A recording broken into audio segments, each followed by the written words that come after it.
Bismillahirrahmanirrahim. Assalamualaikum warahmatullahi wabarakatuh. Bismillah, hamdan wa syukran lillah.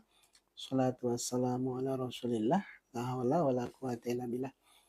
Teriring doa dan salam, semoga ya kesempatan kali ini kita senantiasa dalam keadaan sehat walafiat dan tidak kurang satu apa.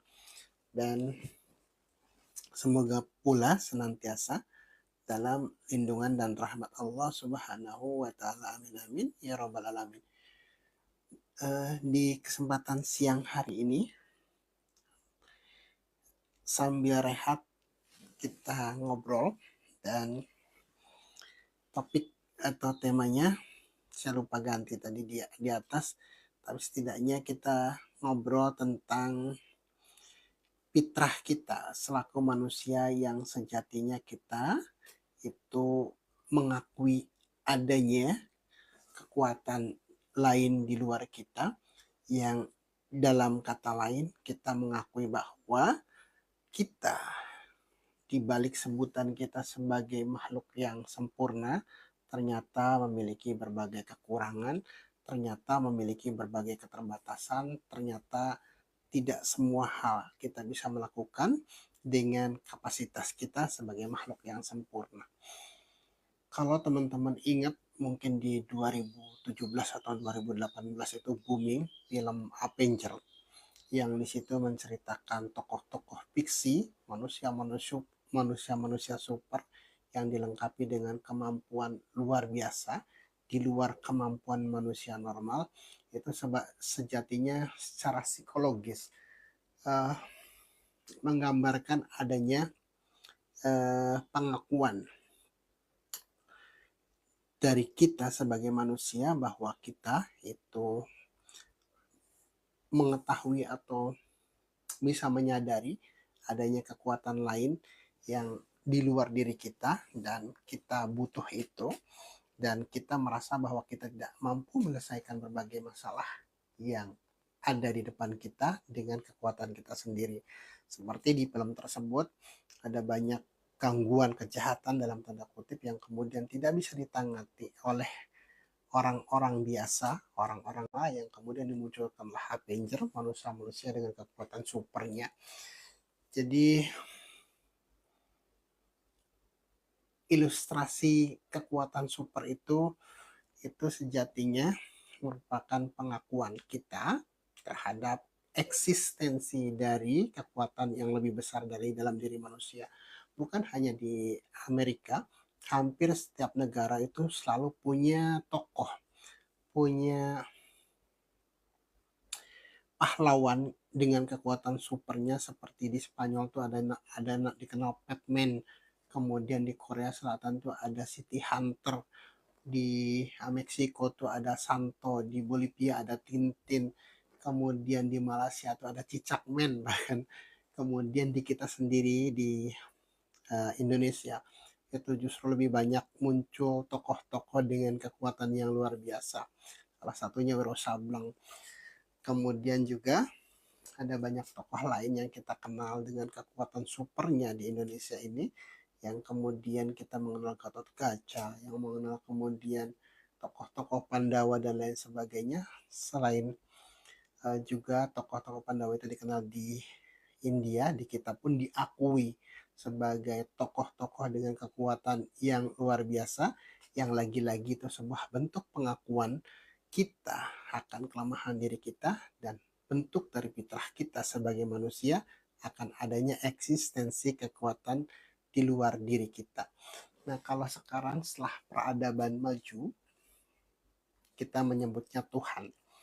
Mungkin sebutannya beda-beda. Kami orang Islam, di Islam kita menyebutnya Allah, di ke, kepercayaan lain itu mungkin menyebutnya beda-beda, tapi sejatinya fitrah kita sebagai manusia sama, bahwa ada pengakuan secara fitrah lagi-lagi bahwa dunia atau semesta ini ada yang mengatur, ada yang menciptakan, ada yang menata, ada yang kemudian menggerakkan, ada yang mengelola, ada yang kemudian menata, ada yang kemudian membuatnya, membuat alam ini, membuat semesta ini bergulir, berputar, sehingga kemudian Dengan itu kita bisa berpikir, kita bisa tafakur bahwa tidak mungkin atau mustahil dunia ini bergerak dengan sendirinya.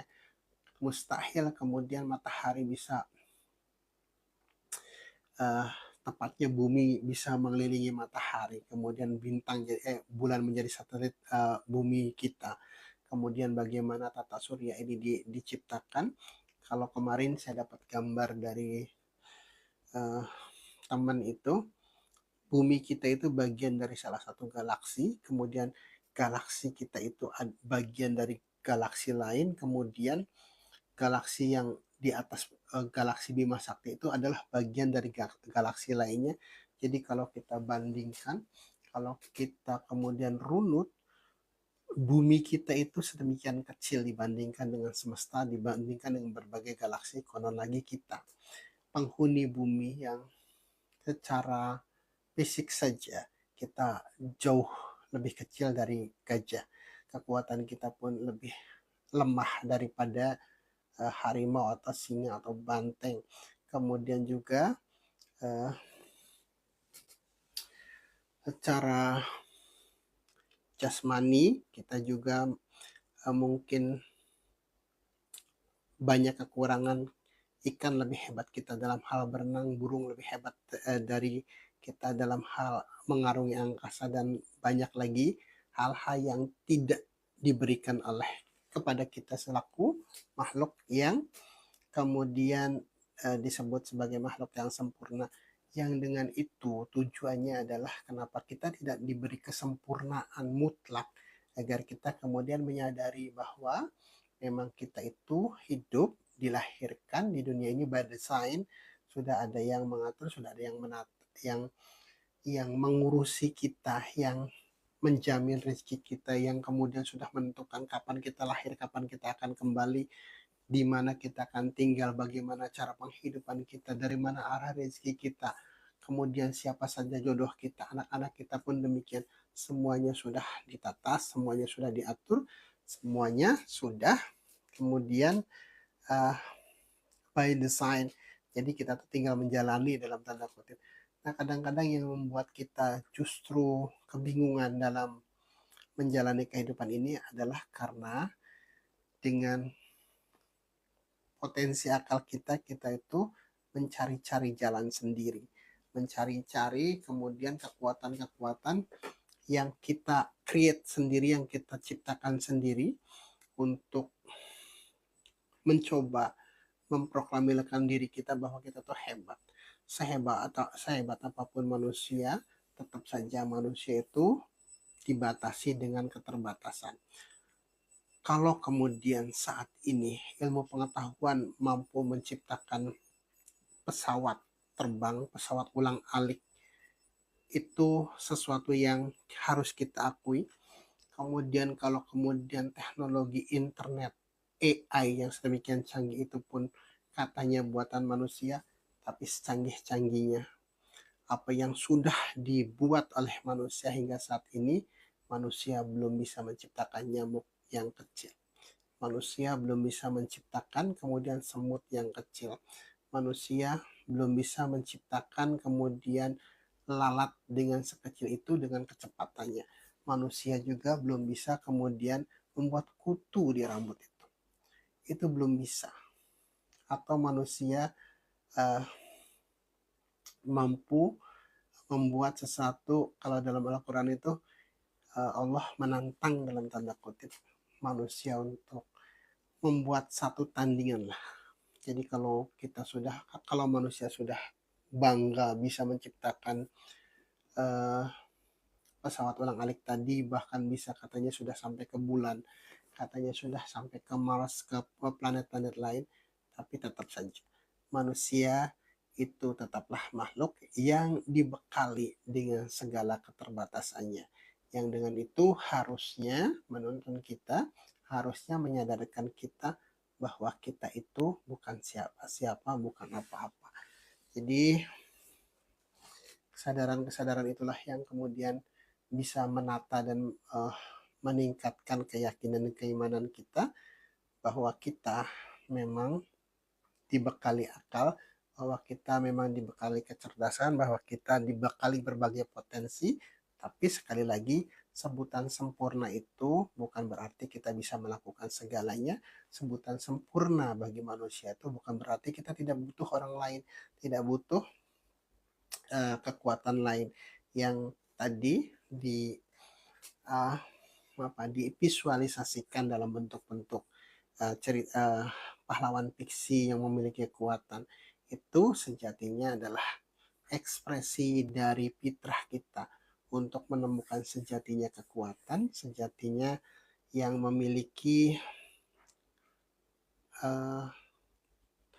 memiliki segalanya tanpa keterbatasan.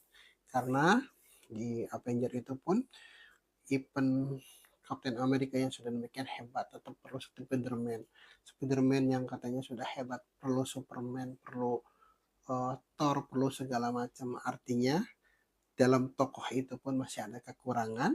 Even katanya manusia super tetap memerlukan support-support lain, tapi berbeda ketika yang menjadi supporter kita, ketika yang menjadi sandaran kita, ketika yang menjadi gantungan kita, ketika yang menjadi landasan kita itu Allah, maka kita sejatinya tidak perlu lagi kekuatan-kekuatan itu. Kalau dulu di kita, khususnya di masyarakat kita itu menampilkan atau memvisualisasikan kekuatan-kekuatan di luar dirinya itu lewat benda pusaka, lewat keris, lewat tombak, lewat apa katanya batu cincin, lewat pedang dan lain sebagainya. Kemudian juga ada kekuatan-kekuatan lain dari pohon besar, dari tempat-tempat keramat. Itu adalah ekspresi sekali lagi bahwa sejatinya manusia mengakui ada kekuatan lain. Hanya sekarang kita sudah di zaman terang, setelah zaman keislaman ini kita dibimbing, diarahkan agar kemudian kita tidak capek-capek nyari kekuatan lain itu, tidak capek-capek kemudian mencari visualisasi atas kekuatan yang memang ada itu, yang kita sebut dengan Tuhan, yang kita sebut dengan Allah. Jadi ketika kita sudah meyakini itu, sandaran kita sudah benar, keyakinan kita sudah benar, maka sejatinya kita tidak butuh pahlawan super. Kita tidak perlu kita butuh benda pusaka. Kita tidak butuh kemudian hal-hal lain yang selama ini mungkin kita asumsikan bisa membantu kita bisa menolong kita, bisa menjadi sandaran kita. Tapi setelah kita semakin naik kesadarannya bahwa Allahu Samad, dialah Allah tempat kita bergantung, maka semua ilah-ilah lain, semua Tuhan-Tuhan lain itu bisa kita hilangkan, yaitu dengan tadi, dengan keyakinan bahwa qul huwallahu ahad, Allahu Samad, lam yalid walam yulad walam yakul lahu kufuwan ahad, yang ujungnya la ilaha illallah. Tidak ada ilah-ilah, tidak ada kekuatan lain selain Allah. Jadi itu. Dan kalau kemudian kita balik lagi ke zaman dulu, kita kemudian untuk mencari kekuatan-kekuatan lain selain Allah, ya tentu kita akan kembali ke zaman kegelapan, zaman di mana pengetahuan kita, di mana kesadaran kita belum sampai ke situ. Jadi kalau kita nih sudah belajar zikir, sudah kemudian belajar kesadaran, kalau dalam bahasa umumnya kesadaran, kita sudah sampai pada kesadaran bahwa tidak ada ilah, tidak ada kekuatan lain selain Allah, maka kita tidak perlu lagi kemudian balik untuk mencari-cari kekuatan-kekuatan di amaliyah zikir kita itu. Jadi zikir itu bukan untuk menjadi orang sakti, bukan untuk menjadi paranormal hebat, bukan kemudian menjadi orang yang bisa ini dan itu, bukan untuk jadi tokoh yang memiliki kemampuan linui. Jikapun ada, itu bukan tujuan dari zikir, bukan tujuan dari kita beribadah dan mengabdi kepada Allah, tapi itu adalah mungkin analoginya ketika saya dari Cikampek akan ke Jakarta, maka saya melewati berbagai tempat, melihat berbagai hal sepanjang perjalanan saya ke Jakarta. Dari Cikampek mungkin begitu masuk tol ada di sebelah kiri ada kawasan industri, ada hotel, kemudian ada danau, ada rumah makan, ada kemudian banyak pabrik-pabrik, ada lahan kosong, ada kemudian pom bensin dan lain sebagainya. Itu adalah sesuatu yang memang sangat mungkin dilalui, tapi bukan itu tujuan kita. Kalau tujuan kita ke Jakarta, tidak kemudian kita berhenti di Karawang atau Bekasi hanya karena kita melihat sesuatu di Bekasi atau di Karawang itu. Begitupun dengan zikir. Kalau tujuan kita benar mengabdi kepada Allah, kalau kemudian tujuan kita benar ingin uh, bermakrifat katanya, bermakrifat dengan baik kepada Allah, maka jangan silau kalau kemudian di tengah perjalanan kita diberi kemampuan untuk melihat alam gaib, melihat yang makhluk-makhluk astral, melihat kemudian apa namanya berbagai hal yang tidak bisa dilihat secara kasat mata. Itu sama seperti tadi yang saya gambarkan, ibarat kata saya mau ke Jakarta, saya melihat mall di Bekasi, mall di Kerawang, ya lewatin saja. Mungkin itu kelewatan. Kemudian uh, kita jangan berhenti karena kita tadi ada yang banyak banyak pengamal zikir itu berhenti pertama ketika sudah kaya. Jadi ketika biasanya nih orang yang mau belajar zikir itu dalam kondisi usahanya lagi morat-marit, tempat pekerjaannya lagi tidak nyaman, keluarganya lagi berantakan, dan berbagai problematika kehidupan yang dia alami, akhirnya um, mau tuh belajar zikir didorong oleh kebutuhan itu, ya alhamdulillah dalam keterpurukan, dalam kesulitan itu dipertemukan dengan zikir itu sudah alhamdulillah, itu bahkan karunia banget. Tapi ya kembali bahwa tujuan zikir itu bukan semata untuk memperbaiki duniawi kita, tapi ada banyak hal yang dimensinya lebih luas. Bahwa ada orang yang belajar zikir itu menjadi kaya, ya banyak. Bahwa dengan belajar zikir orang menjadi sakti, iya Pak Balata. Bahwa kemudian ada orang yang dengan belajar zikir itu jadi paranormal handal, iya juga banyak. Karena ya tadi itu kelewatan.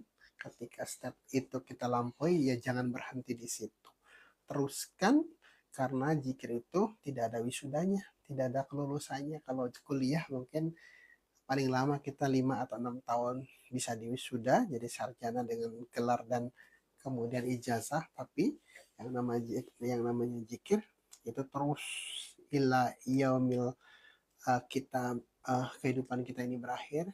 Zikir itu harus tetap kita amalkan, harus kita dawamkan, harus kita istiqomahkan, karena itu tadi tidak ada garis finishnya. Selama hayat masih dikandung badan, kita perlu zikir sebagaimana ikan perlu air. Jadi kita bisa bayangkan ketika ikan sudah keluar dari air, itu yang akan terjadi pasti.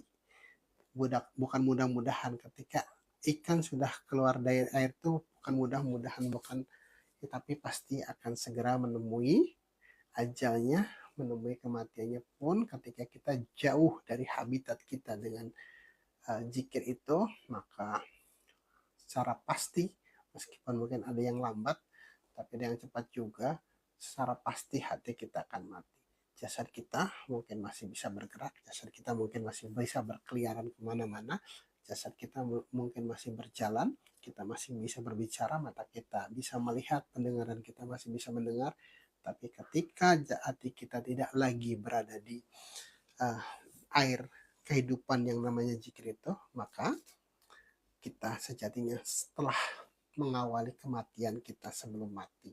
Sebelum jasad kita dikubur, kita sudah mati duluan, karena yaitu tadi ibarat ikan dikeluarkan dari air, maka yang akan terjadi adalah kematian. Maka beruntunglah, berbahagialah kepada teman-teman yang sudah dipertemukan dengan guru-guru yang memberikan bimbingan, memberikan pengajaran kepada kita untuk bersama-sama belajar zikir, untuk menata hati, untuk kemudian mengenali siapa sebenarnya yang menciptakan semesta ini, wabil khusus siapa yang telah menciptakan kita sehingga kita terlahir ke dunia ini. Jadi kita terlahir ke dunia ini bukan hanya kebetulan, bukan karena kecelakaan, bukan karena semata kedua orang tua kita, ibu bapak kita, tapi kehadiran kita di dunia ini memang sudah diatur oleh Allah lewat buyut-buyut kita terus sampai kedua orang tua kita. Dan artinya apa? Artinya bahwa pertanggungjawaban kita atas kehidupan yang diberikan ini bukan hanya sebatas kepada dunia ini saja, tapi kepada orang tua kita, bukan hanya sebatas itu, tapi kepada siapa yang telah memberikan kehidupan itu. Dan kalau kita masih bingung caranya bagaimana kita berterima kasih, bagaimana kita bersyukur terhadap sang pemberi kehidupan, ya Allah memberitahu caranya, syukuri saja kedua orang tuamu, karena lewat beliau-beliau lah kemudian kita terlahir ke dunia ini. Jadi kalau kita masih punya orang tua, itu merupakan gerbang, merupakan pintu masuk untuk membuktikan rasa syukur kita, mengaplikasikan rasa syukur kita kepada sang pemberi kehidupan. Maka jangan pernah sia-siakan keberadaan orang tua kita. Sehebat apapun kita saat ini, itu adalah karena wasilahnya orang tua kita, karena jasa orang tua kita. Salah satu yang terbesar adalah karena telah melahirkan kita, ibu yang telah melahirkan kita, ayah yang telah kemudian memberikan, menjadi wasilah nafkah dari Allah kepada kita. Maka syukuri, maka berbakti kepada orang tua itu adalah sebagai sebuah bentuk syukur kita kepada Allah yang telah menitipkan kita lewat wasilah kedua orang tua kita. Jadi itu bahwa sekali lagi secara fitrah kita selaku manusia itu mengakui adanya eksistensi kekuatan di luar diri kita. Nah, kemudian diekspresikan, diilustrasikan, divisualisasikan dengan berbagai cara. Kalau tadi ada Avenger di Amerika, ada Batman di Spanyol, ada Santo di Meksiko, ada City Hunter di Korea, ada Cicakman di Malaysia, ada Wiro Sableng di Indonesia, segala macam. Itu adalah bentuk pengakuan kita terhadap eksistensi kekuatan itu yang sekarang kita sudah tahu. Namanya Allah. Mungkin kita baru tahu namanya. Sekarang saatnya kita sudah harus mulai, bukan hanya tahu sekedar nama. Kalau kita baru tahu sekedar nama saja, sangat mungkin kita masih masih ragu. Jadi ada dalam realitas kehidupan kita sering kita dikasih tahu untuk ketemu seseorang dengan namanya A. Atau saya mengalami sendiri ketika ada teman STM, pertama kali setelah sekian lama tidak pernah ketemu, kemudian dia pengen main ke saya dengan dibekali alamat saya, nama saya, tahu namanya, tahu alamatnya, dari Karawang ke sini. Di tengah jalan kami papasan. Ya karena saya tidak tahu siapa dia dan dia pun tidak tahu sosok saya, hanya tahu namanya saja. Ya sudah, kami sekedar papasan. Tapi begitu saya pulang kembali ke rumah, ternyata si teman yang papasan tadi itu nunggu di rumah saya.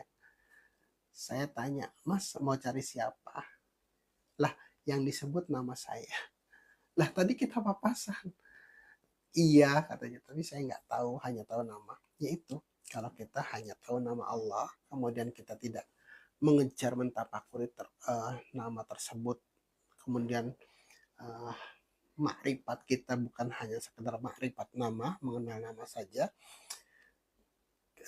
maka kita harus terus berupaya, terus berikhtiar untuk benar-benar mengenal Allah secara utuh. Bukan kemudian itu tadi, jangankan mengenal Allah yang maha goib, even sosok saya ketika kita belum pernah ketemu, ketika kita hanya tahu nama dan alamatnya saja, even kita sudah ketemu ya selisih jalan, padahal ketemu ketika kemudian saya sedang kerja bakti sama warga, beliau lewat, ya kami biasa-biasa saja. Kemudian setelah sampai rumah, alamat rumah saya, beliau telepon, dan ternyata tadi ketemu di jalan. Mungkin kita pun seperti itu. Sejatinya setiap manusia itu sudah tahu Allah dalam tanda kutip. Bagaimana kemudian saya katakan kita sudah tahu Allah? Jantung kita itu dalam 1 tahun 36.500.000 kali berdetak. Siapa yang mendetakkan jantung kita? Ada yang bisa menjawab? Kita tidak akan pernah menemukan zat lain, tidak akan menemukan kekuatan lain untuk menjawab yang mendetakkan jantung kita. 36.500.000 kali per tahun itu Allah. Ada yang tahu siapa yang mengalirkan darah kita? Bagaimana sel darah putih dan darah merah itu dipisahkan? Bagaimana kemudian aliran darah ke tiap sel kita itu beda? Untuk kebutuhan kaki berapa kadarnya, untuk kebutuhan tangan berapa kadarnya, untuk suplai ke otak berapa kadarnya. Siapa yang ngatur?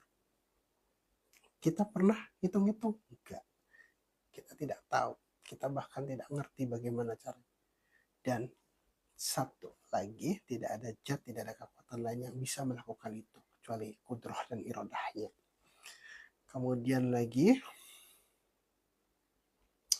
bagaimana kita bernapas? Pernah kita berpikir bahwa siapa yang menapaskan kita? Kalau kita itu benar-benar berkuasa atas napas kita, coba tahan. Jangan bernapas selama 10 menit. Kalau memang napas itu benar-benar kita yang bernapas sendiri, kita pasti bisa melakukan itu. Tapi jangankan 10 menit, 2 menit saja. Udah ngap kita nggak napas. Artinya, napas itu bukan kita yang bernapas, tapi kita dinapaskan.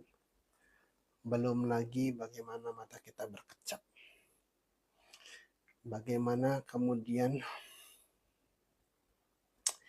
kita bisa mendengar, kita bisa melihat, kita bisa bergerak, kita bisa tumbuh besar.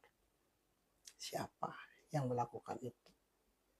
Pernah kita kemudian menyusun bagaimana kerangka kita tuh harus didesain, bagaimana kelingking harus lebih kecil dari ibu jari, bagaimana kemudian konstruksinya seperti ini, bagaimana hidung diposisikan ke bawah, bagaimana mata kita ditempatkan kiri dan kanan, bagaimana kemudian rambut kita memanjang, bagaimana kemudian kita banyak. Wafi angkusikum apalah tubsir. Dan pada dirimu sendiri tidakkah kau pikirkan ada apa, siapa yang menggerakkan kita selama ini? Jadi kalau ada orang yang mengatakan tidak tahu Tuhan, tidak tahu Allah tuh, itu bukan berarti dia tidak tahu. Sebenarnya dia tahu. Dia tahu bahwa yang mendetakkan jantung kita itu adalah Allah. Dia tahu bahwa yang mengalirkan darah itu Allah. Dia tahu bahwa yang membuat segala hidup ini itu Allah, hanya tidak menyadarinya. Nah, kesadaran inilah kemudian yang kita latih, yang kita bangun, yang kita hadirkan agar kita benar-benar menyadari la maujuda ilallah. Tidak ada yang mewujud di dunia ini kecuali di situ ada kudrah dan iradahnya, di situ ada Allah. Kemudian apalagi ya? Iya, apa yang kita lihat, apa yang kita dengar, apa yang kemudian kita saksikan itu, yaitu semuanya bisa menjadi sarana kita, menjadi wasilah kita untuk sampai pada kesadaran la ilaha illallah. Kita menafikan oh ini bukan, sehingga kita pada satu kesimpulan Allah itu yang kemudian sudah menciptakan menghadirkan kita, bahkan menjamin rezeki kita, yang memenuhi segala kebutuhan kita. Oksigen Allah sudah siapkan, sinar matahari kita nikmati secara gratis, air tinggal kita putar sanyo. Kemudian tanah yang kita pijak pun di Allah tundukkan untuk kita. Bayangkan kalau Allah memberi kekuatan, memberi kekuasaan kepada tanah untuk berontak, pasti tanah yang kita injak itu berontak. Apalagi kemudian kita menginjak tanah untuk berbuat maksiat. Meskipun tanah mungkin tidak ridho ketika permukaannya dibuat maksiat, tapi Allah sudah tundukkan tanah itu agar tidak serta-merta menghukum orang yang bermaksiat di atasnya, kecuali kemudian Allah timpakan atas izin dan kehendaknya. Jadi ada sebuah sebuah kisah hikmah yang sangat menarik. Itu kisahnya mengenai seorang, kalau bahasa sekarang mungkin preman lah, namanya Jahdar bin Rabi'ah. Dia itu seorang gembong yang luar biasa terkenal kejahatannya. Namun suatu ketika dia dapat ilham, dapat hidayah untuk bertobat. Tapi di antara perjalanannya menuju tobat itu masih banyak pertentangan di dalam dirinya, sehingga beliau bertemu dengan seseorang yang beliau mintakan nasihat dan fatwanya. Jahdar bertanya, "Wahai Syekh, saya ingin bertobat, ingin kembali ke jalan yang benar, tapi dorongan untuk bermaksiat itu masih sedemikian besar. Tolong beri saya nasihat bagaimana caranya agar saya bisa benar-benar bertobat dan bisa meninggalkan kemaksiatan yang selama ini saya jalani, saya lakukan." Kemudian sang Syekh tadi mengatakan, "Wahai Jahdar, jika engkau ingin bermaksiat kepada Allah, maka bermaksiatlah sesuka hatimu, tapi kamu jangan makan rezeki dari Allah." Jahdar terdiam. "Wahai Syekh, bagaimana mungkin saya makan sesuatu yang bukan dari Allah, sementara saya tahu bahwa tidak ada satu biji pun padi atau nasi yang ada di muka bumi ini itu bukan ciptaan Allah, semuanya rezeki dari Allah. Jadi mana mungkin saya kemudian bisa mencari rezeki lain selain dari rezeki yang Allah berikan." "Kamu benar. Lalu kenapa kamu masih ingin bermaksiat sementara kamu tahu bahwa tidak ada rezeki di muka bumi ini selain rezeki dari Allah?" "Baik, Syekh. Tolong berikan saya nasihat yang kedua." Sang Syekh mengatakan, "Wahai Jahdar, jika engkau sudah tahu bahwa rezeki yang kau makan adalah dari Allah, sementara engkau masih ingin bermaksiat, maka silahkan cari bumi lain selain bumi Allah." Jahdar tambah terkejut. "Wahai Syekh, kemana saya harus mencari bumi lain? Kemana saya harus mencari pijakan lain sementara saya tahu bahwa tidak ada bumi yang bisa saya pijak selain bumi Allah?" "Jahdar, jika engkau sudah sadar bahwa rezeki yang kau makan adalah rezeki dari Allah, kemudian bumi yang kamu pijak pun bumi Allah, masihkah engkau ingin bermaksiat kepada Allah?" "Baik, Syekh. Kemudian tolong berikan saya nasihat yang ketiga."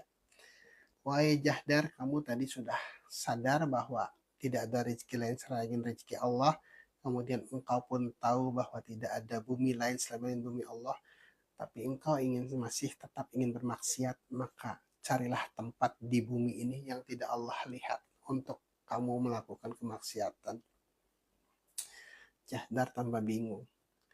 Wahai Tuan, wahai Syekh, tempat mana yang tidak Allah lihat?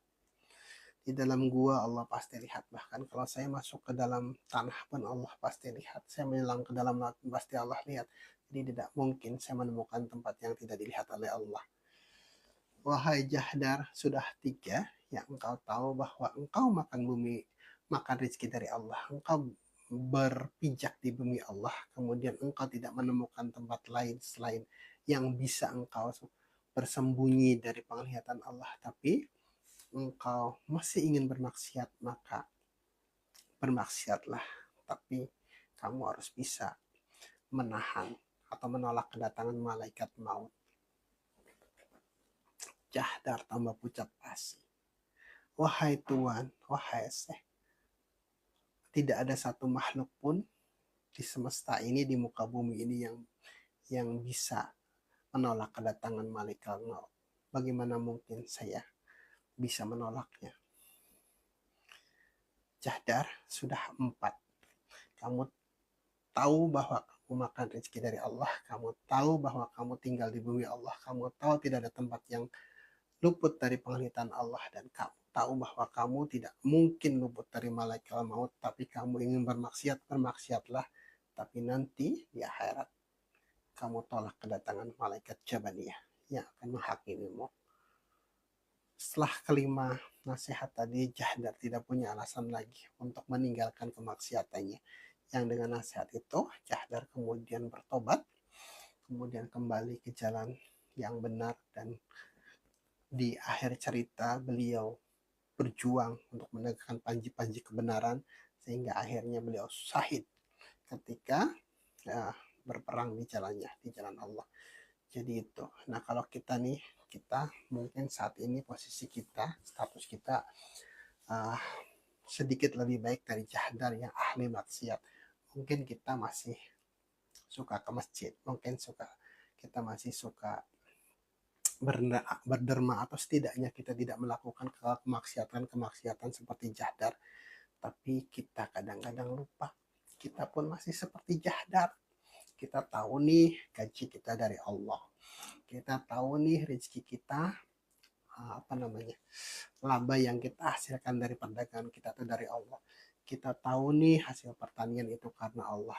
Kita tahu nih bahwa harta kita dari hasil kita jadi pemborong atau jadi politisi atau jadi hal apapun dari Allah. Tapi kita masih lupa, kita kerap bermaksiat kepada Allah. Kemudian kita tahu juga bahwa yang tadi saya sampaikan, bumi yang kita pijak itu bumi Allah. Tidak ada satu jengkal pun tanah yang kita pijak itu punya orang atau punya makhluk selain punya Allah. Tapi ya kadang-kadang kita tahu bahwa bumi yang kita pijak itu bumi Allah, tapi kita justru melakukan kemaksiatan di bumi Allah yang sudah Allah gratiskan kepada kita, yang Allah kemudian sediakan sebagai fasilitas bagi kita untuk berpijak. Kita masih sempat-sempatnya bermaksiat kepada Allah. Kemudian kita tahu bahwa Allah Maha melihat, kita tahu bahwa Allah Maha mengetahui, tapi kadang-kadang masih banyak di antara kita yang seolah-olah tidak melihat, tekan kontrak yang kemudian merugikan orang lain, tanda tangan undang-undang yang menyengsarakan rakyat, 4 kali lipat untuk mengeluarkan budget anggaran untuk kepentingannya sendiri, seolah-olah Allah tidak tahu. Kemudian kita berbuat semau kita. Kita menghabiskan waktu dan jatah usia kita ini seolah-olah kita akan hidup selamanya. Kita seharian kadang-kadang tidak melakukan kebaikan apapun kecuali ngobrol yang tidak ada faedahnya, unfaedah kata anak sekarang, atau justru menggunakan waktu kita katanya menghabiskan waktu. Enak banget kalau menghabiskan waktu. Emang waktunya siapa? Emang kita punya waktu? Emang kita pernah beli waktu? Kita tahu kita akan mati. Kita tahu bahwa ajal kita tuh pasti datang. Kita tidak mungkin kemudian menolak kedatangan malaikat maut. Tapi itu tadi, kita kerap lupa, sehingga kemudian kita mengabaikan waktu yang sangat berharga ini untuk berbagai hal yang unfaedah. Dan ujungnya kita pun seolah-olah setelah mati ini semuanya selesai. Seolah-olah apa yang kita perbuat di dunia ini tidak dimintakan pertanggungjawaban. Demi Allah, kata, satu butir jarah pun kemaksiatan yang kita lakukan di muka bumi ini akan dimintakan pertanggungjawabannya. Jadi dari cerita Jahnar ini kita bisa berkaca, bisa menintrospeksi diri kita. Jangan-jangan kita masih seperti itu. Jangan-jangan kita masih memiliki karakter Jahnar itu. Nah, kalau kita sudah menyadari, maka yang harus kita lakukan adalah kembali kepada Allah dengan kesadaran-kesadaran sederhana tadi. Kita menyadari rezeki yang kita makan adalah rezeki dari Allah, bumi yang kita pijak adalah bumi Allah, tidak ada tempat yang kemudian luput dari penglihatan Allah. Kita pun tidak mungkin luput dari malaikat maut. Kalaupun kemudian sudah meninggal, semua amal perbuatan kita akan dihisab dan dimintakan pertanggungjawaban. Ketika kesadaran-kesadaran itu sudah muncul, insya Allah kita akan terpelihara dari keinginan bermaksiat kepada Allah. Itu semoga ini menjadi inspirasi khususnya bagi saya, dan semoga juga menjadi wawasan bagi teman-teman untuk bersama-sama meningkatkan level kesadaran kita yang tidak lain dan tidak bukan tujuannya bisa rojiun kepada Allah dengan sebaik-baiknya. Wassalamualaikum warahmatullahi wabarakatuh.